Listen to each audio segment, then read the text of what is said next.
Hello दोस्तों, कैसे आप सब लोग। उम्मीद करते हैं बढ़िया होगा, किसकी तरह, बिल्कुल मेरी तरह। तो अपन ने कल तक कहाँ तक कर लिया था, बैक्टीरियल स्ट्रक्चर अपन देख रहे थे और उसके अंदर सेल वॉल सेल एनवेलप था वो अपन ने पूरा कर लिया था कि बाहर की आउटर लेयर ग्लाइकोकैलिक्स, उसके बाद में सेल वॉल, उसके बाद में सेल मेम्ब्रेन या फिर प्लाज्मा मेम्ब्रेन, उसका कंपोजिशन वगैरह देखा था, उनकी थोड़ी सी डिटेल अपन ने वहाँ पे देखी थी। उसके बाद अपना नेक्स्ट आता है कि मीजोसोम्स। इनको मैं एक बार ड्रॉ करके रखता हूँ क्योंकि ज़्यादा लेक्चर लेंदी नहीं हो जाए और ज़्यादा टाइम वेस्ट नहीं हो। तो अपन अगला स्ट्रक्चर अपन बात करते हैं मीजोसोम का। तो मीजोसोम क्या होता है, एनालोगस टू सबसे पहले कि मीजोसोम्स होता क्या है। तो मीजोसोम्स क्या है अपने पास में, जैसे कि एक सेल है और सेल वॉल होगी, उसके बाद में सेल मेम्ब्रेन होगी, इसके अंदर इसके एक्सटेंशंस, उसको अपन बोलेंगे मीजोसोम्स। ठीक है, सेल मेम्ब्रेन के एक्सटेंशन, सेल मेम्ब्रेन के एक्सटेंशन या फिर प्लाज्मा मेम्ब्रेन के एक्सटेंशन को अपन बोलेंगे मीजोसोम्स। ठीक है, और ये अपने पास लेंगे एनालोगस टू माइटोकॉन्ड्रिया। यूकैरियोट के अंदर जो माइटोकॉन्ड्रिया फंक्शन करते हैं, प्रोकैरियोट के अंदर वो फंक्शन कौन उनका माइटोकॉन्ड्रिया का रोल प्ले कौन करेगा, मीजोसोम्स करते हैं। ठीक है, एंजाइम फॉर रेस्पिरेशन, यूकैरियोट के अंदर जो माइटोकॉन्ड्रिया होता है वो क्या करता है, रेस्पिरेशन के अंदर हेल्प करता है, एनर्जी फॉर्मेशन एटीपी सिंथेसिस के अंदर हेल्प करता है। तो प्रोकैरियोट्स या फिर बैक्टीरिया के अंदर वही काम कौन करेगा, मीजोसोम करेगा। उसके बाद में cell wall formation, cell wall formation के अंदर ये हेल्प करता है। फिर हो जाएगा सीक्रेशन, सीक्रेशन मतलब हो जाएगा, देखो ये प्लाज्मा मेम्ब्रेन का एक्सटेंशन है, उसके आउटसाइड कौन सी होती है, सेल वॉल होती है। जो अगर साइटोप्लाज्म से अगर कुछ बाहर जाना होगा तो वो यहीं से पास होगा, और बाहर से कुछ अंदर आना होगा तो वो यहीं से अंदर आएगा। ठीक है, तो अपन बोल सकते हैं सिक्रेशंस, और कुछ केमिकल्स होते हैं वो सेल वॉल के बनने के अंदर हेल्प करते हैं, तो उसका ये सिक्रेशन भी करते हैं। उसके साथ जैसे कि हमने एनसीईआरटी में दे रखा है कि डीएनए रेप्लिकेशन के अंदर हेल्प करता है और हेल्प इन सेल डिवीजन, जब सेल का डिवीजन होता है तो उसके अंदर भी हेल्प करेगा। तो अपने पास में ये इंपॉर्टेंट पॉइंट है यहाँ पे, एनालोगस टू माइटोकॉन्ड्रिया। ठीक है, उसके बाद में मीजोसोम्स के अपन को तीन फॉर्म देखने को मिलते हैं। तीन फॉर्म कौन कौन से अपन को देखने को मिलेंगे, जनरली मीजोसोम के तीन फॉर्म अपन को देखने को मिलते हैं। तो मान लीजिए आउटर सेल वॉल है, उसके बाद में एक तो अपने पास में ये हो गया, एक फॉर्म ये हो गई, इसको अपन बोलेंगे ट्यूबुलर, मतलब ये ट्यूबुलर फॉर्म के अंदर होता है। ठीक है, उसके बाद में एक बिल्कुल ऐसे फ्लैट होता है, फ्लैट को अपन क्या बोलेंगे, लेमिली, लेमिली यहाँ पे अपन इसको बोलेंगे। ट्यूबुलर फॉर्म आ गया, लेमिली फॉर्म आ गया। ठीक है, तो अपने पास में क्या हो गया, ये फॉर्म्स आ गई मीजोसोम्स की, एनालोगस टू माइटोकॉन्ड्रिया और एंजाइम। और ठीक है, ज्यादा डिटेल में नहीं करेंगे, अपन को इतना याद रखना है इसके अंदर। फिर अपन बात करें क्रोमेटोफोर की। अपन ने पढ़ा था क्रोमेटोफोर के बारे में कि ये भी प्लाज्मा मेम्ब्रेन का ही एक एक्सटेंशन होता है। जैसे कि ये आउटर सेल वॉल होगी, उसके बाद में ये ऐसे इसके अंदर होता मीजोसोम के स्ट्रक्चर के इक्वली है। ठीक है, इसमें एक फॉर्म रह गई ना, तो इसके अंदर एक फॉर्म ऐसी हो जाएगी, वेक्यूलर शेप हो जाएगी, वेक्यूलर शेप या फिर वेसिकल अपन बोल सकते हैं इसको, वेसिकल फॉर्म। वेसिकल अपन मतलब जैसे घड़ा होता है वैसे वेसिकल वेसिकुलर फॉर्म आ जाएगी। ठीक है, और क्रोमेटोफोर के अंदर क्या होगा, इसके ऊपर पिगमेंट्स प्रेजेंट होंगे यहाँ पे। क्रोमेटोफोर के अंदर अपन लिखा ना, क्रोमा मतलब हो जाएगा कलर, फोर मतलब बियरिंग, मतलब कलर बियरिंग्स। ठीक है, इसके अंदर जो पिगमेंट होंगे उसका कोई ना कोई स्पेसिफिक कलर होगा। तो pigmented extension of cell membrane is known as chromatophore, अपन इसको बोलेंगे। ठीक है, तो अपने पास में ये दो पूरे हुए, मीजोसोम और क्रोमेटोफोर। उसके बाद अपन अगली स्ट्रक्चर, सरफेस स्ट्रक्चर अपन यहाँ पे देखेंगे।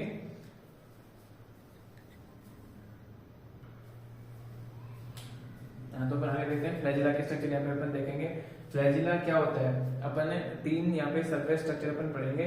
फ्लैजिला हो गया, पिलाई हो गया, फिम्बरी हो गया। ये क्वेश्चन बनता है कि तीनों को कंबाइन करके अपन क्या बोलते हैं, फ्लैजिला प्लस फिम्बरी प्लस ये pili is known as surface structures अपन बोलेंगे इसके अंदर। ठीक है, तो अगर फ्लैजिला का अगर एग्जाम के अंदर क्वेश्चन पूछा जाएगा तो डायरेक्टली फ्लैजिला वर्ड यूज नहीं लिया जाएगा, उसकी जगह पे क्या है काम में लिया जाएगा, मोटाइल और नॉन मोटाइल। तो ये अपन को खुद की अंडरस्टैंडिंग होती है कि अगर वहां पे पूछा जा रहा है कि मोटाइल है तो अपने पास में हो जाएगा मतलब फ्लैजिला प्रेजेंट हो जाएगा, अगर नॉन मोटाइल पूछा है तो फिर वहां पे फ्लैजिला एब्सेंट हो जाएगा। ठीक है, तो उसके भी आप अपने यहाँ पे बात करेंगे। तो सबसे पहले अपन देख लेते हैं कि इसकी स्ट्रक्चर कैसी होती है। अगर स्ट्रक्चर की अपन बात करेंगे तो अपने पास में फ्लैजिला के तीन पार्ट होते हैं, मेनली तीन पार्ट होते हैं। तो अगर सबसे जो लॉन्गेस्ट पार्ट होता है जो मूवेबल होता है, ठीक है, उसको अपन बोलेंगे फ्लैजिला, फ्लैजिला नहीं फिलामेंट,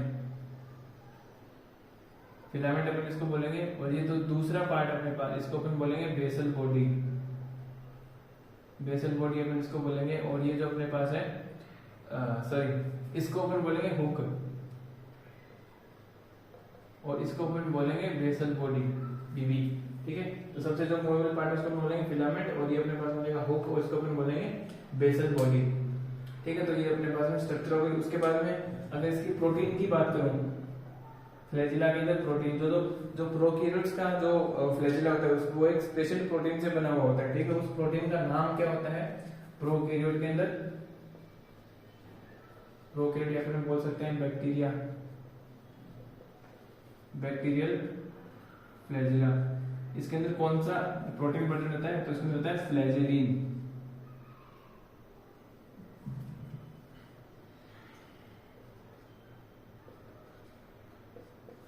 फ्लैजेलिन प्रेजेंट है, एक डिफरेंट टाइप का प्रोटीन। अगर मैं बात करूं यूकेरियोट्स की, यूकेरियोट का जो फिलामेंट जो फ्लैजिला बना होता है वो किसका बना होता है? माइक्रोट्यूब्यूल्स का बना होता है।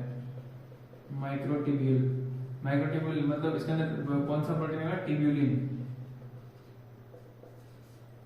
ठीक है, ट्यूब्यूलिन प्रोटीन हो जाएगा अपने पास में, स्ट्रक्चर हो जाएगा। और फिर आ जाएगा अपने पास प्रोटीन, प्रोटीन के जो प्रोकैरियोट और बैक्टीरियल होता है उसके अंदर फ्लैजेलिन होता है। यूकेरियोट के अंदर माइक्रोट्यूब्यूल से बना हुआ था, उसके अंदर जो प्रोटीन आ जाएगा वो कौन सा आ जाएगा? ट्यूब्यूलिन प्रोटीन आ जाएगा यहाँ पे। ठीक है, उसके बाद में मैं बात करता हूँ नंबर एंड पोजीशंस की।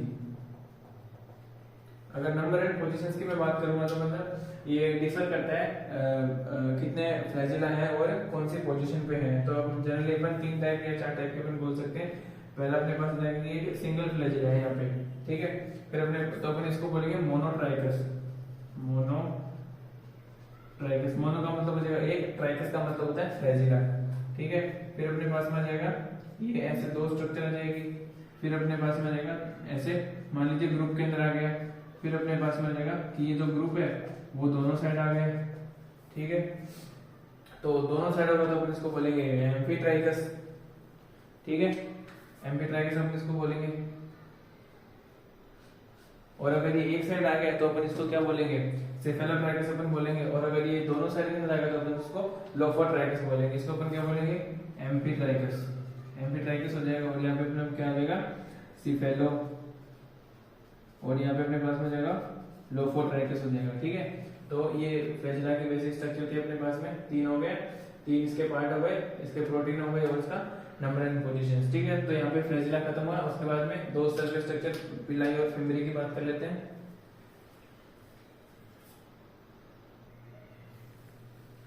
ठीक है, तो अपने पास में क्या हो गया? फ्लैजिला कंप्लीट हुआ। उसके बाद में पिलाई और फिम्बरी देखते हैं। उससे पहले एक बार क्वेश्चन देख लेते हैं कि फ्लैजिला से क्या क्वेश्चंस बन सकता है।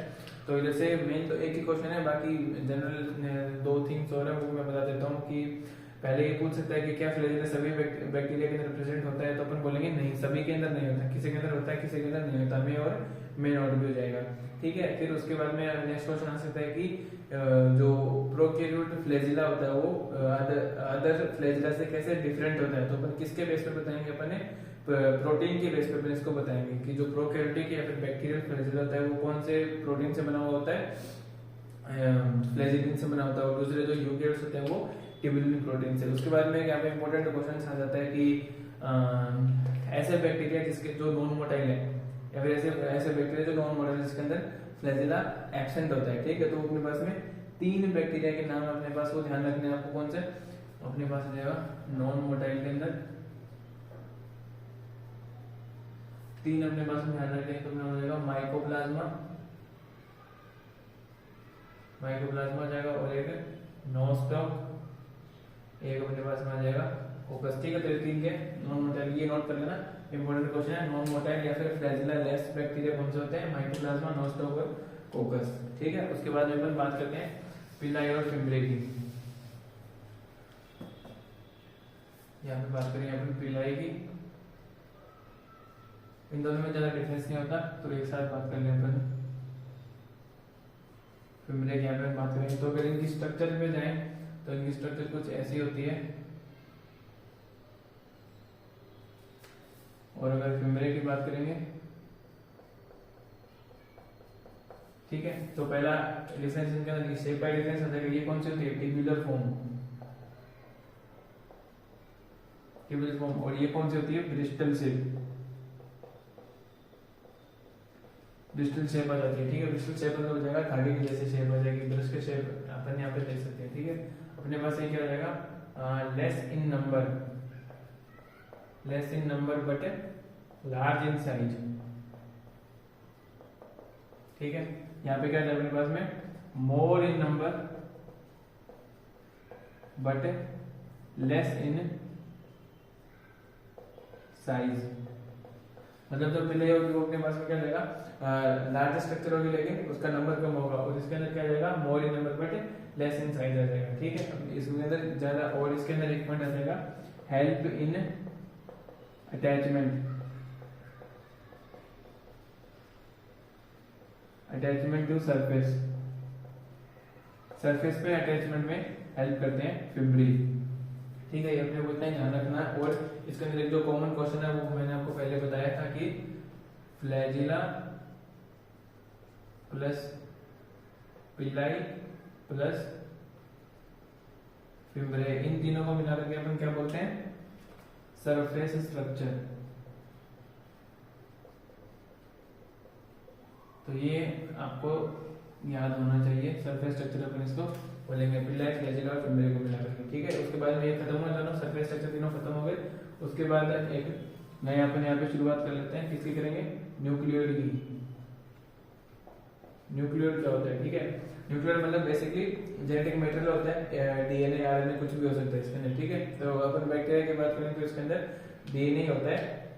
तो मैं बात करूंगी यहाँ पे अपन बात करते हैं कि अपने पास जो डीएनए जनरली होता है वो दो टाइप का डीएनए होता है। एक तो अपने पास में आ जाएगा ऐसे, फिर एक आ जाएगा अपने पास में ऐसे। ठीक है, मतलब ये तो आ जाएगा जिसके एंड फ्री है, वो भी एंड फ्री है। 5 days 3 days 3 days 5 days and क्या है? वो फ्री है, मतलब फ्री एंड आ जाएगा इसके अंदर, फ्री एंड। और इसके क्या है? एंड फ्री नहीं है, एंड फ्री नहीं है इसके अंदर। तो जो जिसकी फ्री एंड है उसको अपन बोलते हैं लीनियर डीएनए, और ये जिसके एंड फ्री है उसको अपन बोलेंगे लीनियर डीएनए, जिसके एंड फ्री नहीं है उसको अपन बोलेंगे सर्कुलर, उसको अपन बोलेंगे सर्कुलर डीएनए। ठीक है, उसके बाद में अपन बात करते हैं न्यूक्लियोइड्स की।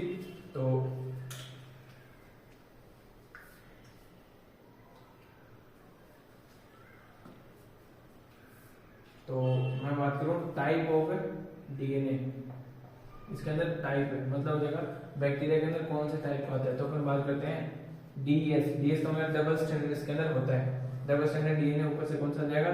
सर्कुलर, सर्कुलर आएगा, मतलब कि एंड फ्री इसके अंदर नहीं होंगे। और एक और प्रॉपर्टी की बात करूं तो इसके अंदर सिंगल क्रोमोसोम प्रेजेंट होगा, सिंगल क्रोमोसोम इसके अंदर प्रेजेंट होगा। न्यूक्लियोइड के अंदर डबल स्टैंडर्ड होगा बैक्टीरियल न्यूक्लियोइड, और सर्कुलर होगा, और सिंगल क्रोमोसोम इसके अंदर होगा। ठीक है, अगर मैं बात करूं इसके अंदर कोई प्रोटीन की, तो जैसे कि आपको पता ही है कि जो डीएनए होता है वो डीएनए पे कौन सा चार्ज होता है? पॉजिटिव होता है कि नेगेटिव? तो डीएनए के अंदर नेगेटिव डीएनए होता है वो नेगेटिव चार्ज होता है। ठीक है, और अगर यूकेरियोट की मैं बात करूं तो अगर बात करें पैकेजिंग ऑफ डीएनए की, तो जो हिस्टोन प्रोटीन यूकेरियोट के अंदर हिस्टोन प्रोटीन होता है वो पैकेजिंग के अंदर हेल्प करता है। जो हिस्टोन प्रोटीन होता है वो पॉजिटिवली चार्ज होता है, उसके अराउंड कोइल करता है नेगेटिव चार्ज डीएनए यूकेरियोट्स के अंदर। और प्रोकैरियोट में बात करूं तो इसके अंदर जो हिस्टोन होता है वो एब्सेंट होता है, हिस्टोन एब्सेंट हो जाएगा। ठीक है, कोई दूसरा प्रोटीन प्रोटीन प्रेजेंट होता है इसके अंदर, लेकिन उसके नाम के अपन को कोई यहाँ पे रिक्वायरमेंट नहीं है। ठीक है, तो मेरा टाइप हो गया, प्रोटीन हो गया। उसके बाद में अब इसका देखते हैं रोल। अगर इसके रोल की बात करेंगे तो अपने पास में जो न्यूक्लियोइड होता है वो इसका मेन डीएनए होता है, मेन डीएनए हो जाएगा। ठीक है, और इसी के अंदर क्या हमारे पास में ऑल इंपॉर्टेंट जीन्स इसके अंदर होती है, ऑल इंपॉर्टेंट जीन इसके अंदर प्रेजेंट होती है। ठीक है, अगर वो डीएनए या फिर वो अपन बोलते हैं कि न्यूक्लियोइड या फिर वो जेनेटिक मटेरियल जिसके अंदर ऑल इंपॉर्टेंट जीन्स प्रेजेंट होती है, ठीक है, तो अपन उसको बोलेंगे जीनोमिक डीएनए। उसको अपन क्या बोलेंगे? जीनोमिक डीएनए अपन उसको कंसीडर करेंगे। ठीक है, तो ये अपने पास में हो गया न्यूक्लियोइड टाइप होगा, प्रोटीन रोल सर्कुलर हो गया, और फ्री लीनियर डीएनए हो जाएगा, टाइप इसके अंदर डबल स्टैंडर्ड सर्कुलर और सिंगल क्रोमोसोम। सिंगल क्रोमोसोम मतलब हैप्लॉइड होगा उसके अंदर, वो जनरली जो प्रोकैरियोट्स होते हैं वो हैप्लॉइड ही होते हैं। फिर अपने पास में आएगा प्रोटीन, हिस्टोन प्रोटीन इसके अंदर एब्सेंट होता है, और रोल के अंदर तो मेन डीएनए इसका न्यूक्लियोइड ही होता है, ऑल इंपॉर्टेंट जीन इसके अंदर प्रेजेंट होंगे, ठीक है, जीनोमिक डीएनए आ जाएगा। तो ये न्यूक्लियोइड खत्म हुआ, उसके बाद अगले ऑर्गनली अपन स्टार्ट करेंगे, तब तक नोट कीजिए।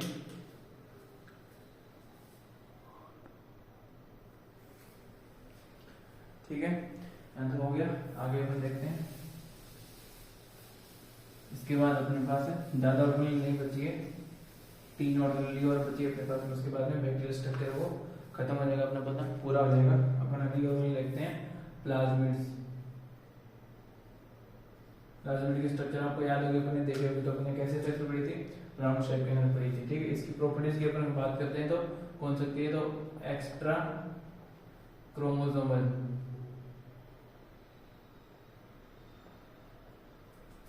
एक्स्ट्रा क्रोमोसोमल डीएनए होता है, मतलब अदर देन मेन डीएनए, फिर अपन बोल सकते हैं अदर देन न्यूक्लियोइड, ठीक है। इसकी भी अपने पास में डबल स्टैंडर्ड हो जाएगा, और अपने पास क्या जाएगा, सर्कुलर, ठीक है। एक्स्ट्रा क्रोमोसोमल नहीं है, डबल सर्कुलर हो गया, डबल स्टैंडर्ड हो गया और सर्कुलर हो गया यहाँ पे, ठीक है। अपने पास में एक इसके अंदर रहता है कि सेल्फ रेप्लिकेटिंग होता है, ये इसका मेन एडवांटेज है, ठीक है, सेल्फ रेप्लिकेटिंग। एक्स्ट्रा क्रोमोसोमल हो गया, डबल स्टैंडर्ड सर्कुलर हो गया, और उसके बाद में सेल्फ रेप्लिकेटिंग हो गया, ठीक है। फिर उसके बाद में अपन बात करते हैं कि क्या ये सभी बैक्टीरिया वगैरह के अंदर होता है, तो ये सभी के अंदर नहीं होता, कुछ स्पीसीज बैक्टीरिया के अंदर होता है। जैसे अपन बात करते हैं ई कोलाई की, तो ई कोलाई के जो प्लाज्मिड होता है वो वेक्टर की फॉर्म के अंदर अपन उसको यूज में लेते हैं। तो ये प्लाज्मिड हो गया, ज्यादा मात्रा बची नहीं करने के अंदर, ये 4 पॉइंट याद रखने से। एक्स्ट्रा क्रोमोसोमल होता है, डबल स्टैंडर्ड, सर्कुलर और सेल्फ रेप्लिकेटिंग, ठीक है। अब प्लाज्मिड होते हैं वो डिफरेंट टाइप के होते हैं, तो अपन ज्यादा डिस्कस नहीं करेंगे, तो अपने काम के आते हैं वही अपन डिस्कस करेंगे यहाँ पे। तो एक हम अपने पास में जाएगा एफ प्लाज्मिड, एफ प्लाज्मिड। दूसरा अपने पास में जाएगा आर प्लाज्मिड। तीसरा अपने पास आ जाएगा टी आई प्लाज्मिड, ठीक है। तो एफ प्लाज्मिड कोई ज्यादा अपने काम नहीं आता, ठीक है। तो अपने को ध्यान में रखना है कि बस बैक्टीरिया के अंदर एक एफ प्लाज्मिड प्रेजेंट होता है। काम में आता है अपने पास में 2 आर प्लाज्मिड। आर प्लाज्मिड अपने पास में आ जाएगा, आर प्लाज्मिड को अपन क्या बोलते हैं, रेसिस्टेंस प्लाज्मिड। आर प्लाज्मिड को अपन क्या वेक्टर की फॉर्म के अंदर अपन इसको यूज करते हैं, ठीक है, वेक्टर की फॉर्म के अंदर इसको यूज करते हैं बायोटेक्नोलॉजी के अंदर, आगे पढ़ेंगे अपन, ठीक है। फिर अपने पास में आ जाएगा T I plasmid. T I plasmid का मतलब हो जाएगा ट्यूमर इंड्यूसिंग प्लाज्मिड। ये भी बायोटेक के अंदर पढ़ेंगे, T I plasmid, tumour inducing plasmid कौन होता है, एग्रोबैक्टीरियम ट्यूमिफेसेंस होता है, ठीक है। तो जिसके अंदर ये प्लाज्मिड प्रेजेंट होता है वो ट्यूमर बनाता है रैपिडली सेल का डिवीजन करके, ठीक है। तो अपने पास में प्लाज्मिड का टॉपिक यहीं पे अपन खत्म करते हैं। उसके बाद अपन बात करते हैं राइबोसोम्स की। राइबोसोम की बात करेंगे अपने, अगर राइबोसोम की बात करेंगे तो इसका एक प्रॉपर्टी है, वो सबसे पहले अपन को ध्यान में रखना है कि ऑर्गेनली विद इन ऑर्गेनली, एक अपने पास में एनसीईआरटी की डायरेक्ट लाइन है कि राइबोसोम होता है वो ऑर्गेनली विद इन ऑर्गेनली, ये लाइन अपन को ध्यान रखनी है। दूसरा अपने पास में जाएगा present in both prokaryote and eukaryote, ठीक है, present in both prokaryote and eukaryote हो जाएगा, ठीक है। उसके बाद में अगर इसकी साइज भी अगर आप याद करना चाहते हो 10 से लेकर के 20 नैनोमीटर के अंदर एनसीईआरटी ने दे रखा है इसका साइज। तो राइबोसोम क्या जाएगा, organelle with in organelle, present in both prokaryote and eukaryote, और 10 से 20 नैनोमीटर इसका साइज हो जाएगा, इसका डायमीटर हो जाएगा, ठीक है। उसके बाद में राइबोसोम्स की अपन बात करते हैं, तो राइबोसोम्स 2 यूनिट से बना हुआ होता है, ठीक है। राइबोसोम अपन मान लेते हैं 1 यूनिट है, तो वो 2 यूनिट से बना होता है, जिनको अपन बोलते हैं सब यूनिट्स। उन सब यूनिट के अंदर एक यूनिट होती है वो स्मॉल यूनिट होती है, और एक लार्ज यूनिट होती है। अगर बात करते हैं अपन, तो इसके अंदर अपने पास में एक यूनिट हो जाएगा और एक अपने पास आ जाएगा, ठीक है। तो ये अपने पास में क्या जाएगा, स्मॉलर यूनिट हो जाएगी, और ये अपने पास में लार्जर यूनिट हो जाएगा, ठीक है। तो और ये दोनों मिलाकर के एक कॉमन यूनिट बनाते हैं, जिसको अपन ये तो अपने पास में क्या जाएगा, मान लीजिए प्रोकैरियोट के अंदर जो राइबोसोम प्रेजेंट होते हैं उनका वो होते हैं 70s राइबोसोम, ठीक है। उसकी दो सब यूनिट होती है, कौन कौन सी यूनिट हो जाएगी अपने पास में, एक हो जाएगा 50s हो जाएगा और एक अपने पास में हो जाएगा 30s, ठीक है। ये क्या है, इनएक्टिव है, इनएक्टिव फॉर्म के अंदर है। इनएक्टिव फॉर्म के अंदर कब तक रहेंगे, जब तक ये दोनों अलग अलग हैं। जैसे ये कंबाइन हो जाएंगे तो इसके अंदर एक्टिव फॉर्म बन जाएगी। और 50s और 30s मिलाकर के यहाँ पे क्या बनाएंगे, 70s राइबोसोम। यहाँ पे ये कंसीडर नहीं करना कि 50 + 30 तो 80 होते हैं, तो यहाँ पे 70s कैसे बना, ठीक है। वो इसके अंदर एडिशन नहीं हो रहा है यहाँ पे कोई भी, ठीक है। तो प्रोकैरियोट के अंदर 80s होते हैं और यूकैरियोट की बात करें तो बने उसके अंदर प्रोकैरियोट के अंदर 70s और यूकैरियोट के अंदर बात करें तो 80s हो जाएगा। तो 80s किससे बना हुआ होता है, 80s बना हुआ जाएगा 60s प्लस के अंदर 40s, ये स्मॉल यूनिट हो जाएगी, ये लार्ज सब यूनिट हो जाएगी, ये दोनों सब यूनिट होती है। फिर उसके बाद में ये प्रोकैरियोट यूकैरियोट की बात हो गई। तो राइबोसोम का मेन फंक्शन क्या होता है, प्रोटीन का सिंथेसिस करना होता है, ठीक है। तो यहाँ पे आ जाएगा, ये प्रोटीन होती है वो नहीं बनाती है, ये प्रोटीन का फॉर्मेशन नहीं करती। एक्टिव फॉर्म क्या बनाती है, प्रोटीन यहाँ पे बनाती है, ठीक है। उसके बाद में एक बात बताता हूँ, आगे आने वाले चैप्टर्स के अंदर अपन पढ़ेंगे कि मान लीजिए अपने पास में एक mRNA है, mRNA M का मतलब होगा मैसेंजर RNA, ठीक है। इसके ऊपर बहुत सारे राइबोसोम्स यहाँ पे ऐसे लगे हुए हैं, मोर देन वन इसके अंदर अपने पास में राइबोसोम्स हैं, ठीक है। तो अपन इसको बोलेंगे पॉली राइबोसोम,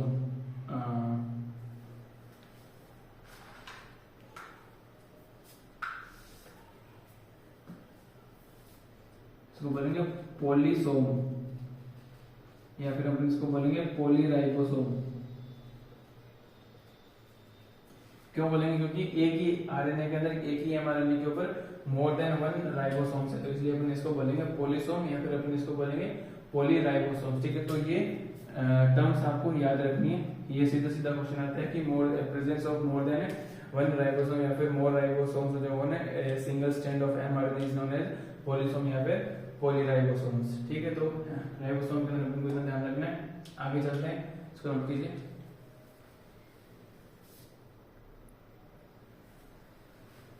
ठीक है, हो गया। उसके बाद में अपने पास एक लास्ट स्ट्रक्चर बचती है यहाँ पे, बैक्टीरियल सेल की स्ट्रक्चर यहाँ पे कंप्लीट हो जाएगी।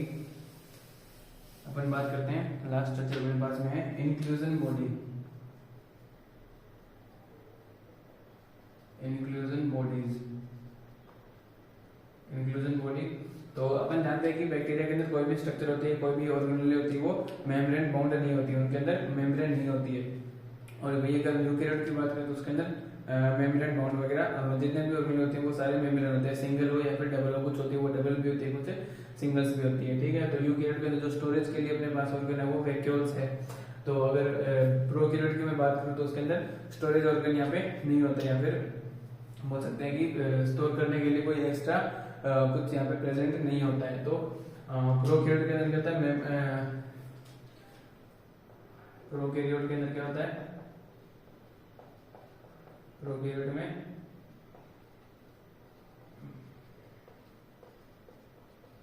मेम्ब्रेन बाउंड ऑर्गेनेल इसके अंदर नहीं होती है, तो स्टोर तो इनको भी करना पड़ेगा, कैसे भी करो बोलिए, ठीक है। तो अपने पास में ये क्या करते हैं, जो प्रोकैरियोट होते हैं वो साइटोप्लाज्म में इनसॉल्युबल फॉर्म के अंदर स्टोर करते हैं, जो इनको स्टोर करना है। कौन सी फॉर्म, ग्रेन्यूल फॉर्म के अंदर, ठीक है, ग्रेन्यूल फॉर्म के अंदर। तो उसी को अपन बोलते हैं इंक्लूजन बॉडीज, उसी को अपन क्या बोलते हैं, इंक्लूजन बॉडीज बोलते हैं, ठीक है। तो प्रोकैरियोट के अंदर कोई भी ऑर्गेनेल होती है वो मेम्ब्रेन बाउंड नहीं होती है, साइटोप्लाज्म में लिए इनसॉल्युबल फॉर्म के अंदर स्टोर करेंगे, और ग्रेन्यूल्स की फॉर्म के अंदर वो ग्रेन्यूल्स क्या होंगे, इनसॉल्युबल होंगे, उसको अपन बोलते हैं इंक्लूजन बॉडीज, ठीक। तो इसके अंदर different types of inclusion body present होती है, जैसे कि कुछ स्टोर करना है तो जैसे सल्फर हो गया, दो नंबर पर बात करते हैं कि फॉस्फोरस हो गया, फिर अपन बात करते हैं कि सल्फर ग्रेन्यूल, फॉस्फोरस ग्रेन्यूल हो गया, ग्लाइकोजन हो गया,